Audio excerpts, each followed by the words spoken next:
تنہائی میں کی جانے والی عبادت اللہ کو بے حد پسند ہے، اور اگر تنہائی کے ساتھ رات کا لمحہ ہو تو سونے پر سہاگا ہے۔ تھوڑا علم حاصل کرو تاکہ پھر اس علم پر عمل بھی کر سکو۔ لوگ زیادہ علم کے چکر میں پھر عمل کرنے سے سست پڑ جاتے ہیں۔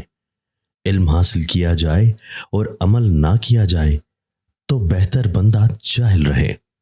بری باتیں اور بری کہانیاں سننے اور سنانے سے بہتر ہے کہ بندہ خاموش رہے، اور غلط باتیں جاننے سے بہتر ہے کہ انسان کچھ نہ جانے۔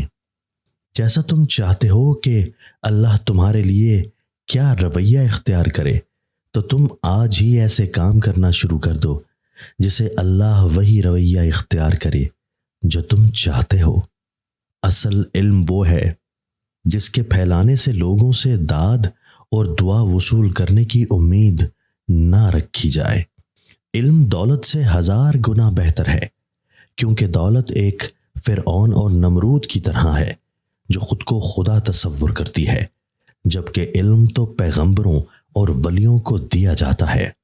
جو بندہ خود کچھ سیکھنا نہ چاہے اسے دنیا کا کوئی بھی استاد نہیں سکھا سکتا۔ جسے اپنا احساس نہ ہو وہ بھلا دوسروں کا کیا احساس کرے گا۔ علم ایک ایسی تلوار ہے جس سے پتھر کو بھی کاٹا جا سکتا ہے۔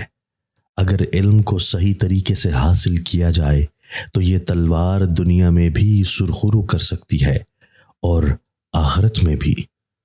زیادہ چلنے سے بیماری قریب نہیں آتی۔ اگر آدمی ایک جگہ پر زیادہ دیر تک بیٹھا رہے تو پھر اسے مہلک بیماریوں کو خوشامدید کرنے کے لیے ہر وقت تیار رہنا چاہیے۔ فحش خیالات اور فحش والے کام انسان کو بربادی کی طرف لے جاتے ہیں۔ بھلائی چاہتا ہے تو اچھے کاموں کی طرف اپنا دماغ مرکوز کرو۔ دوپہر کے وقت پیاز کے بغیر کھانا مت کھاؤ، اور رات کو پیاز کھانے سے گریز کرو، کیونکہ رات کو پیاز بیماری کو اپنی طرف کھینچتا ہے۔ سوتے وقت پانی کم پیو، اس سے وزن میں اضافہ ہوتا ہے۔ کوشش کرو جب سونے لگو تو خالی پیٹ ہو۔ خالی پیٹ سے دماغ اور بدن کو طاقت ملتی ہے۔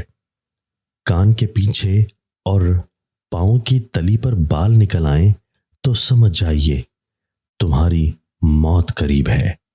جو بندہ علمی ذوق و شوق نہ رکھتا ہو اس کے سامنے علمی گفتگو کرنا فضول اور بیکار ہے۔ بہتر اس کے سامنے خاموش رہا جائے تاکہ اپنی ذلت سے بچا جائے۔ بزرگوں کی تحریروں کو غور سے پڑھو اور اس پر عمل پیرا ہو جاؤ، تمہاری زندگی بہتر ہو جائے گی۔ بزرگوں کی لکھی ہوئی ایک ایک بات پتھر پر لکیر ہوتی ہے۔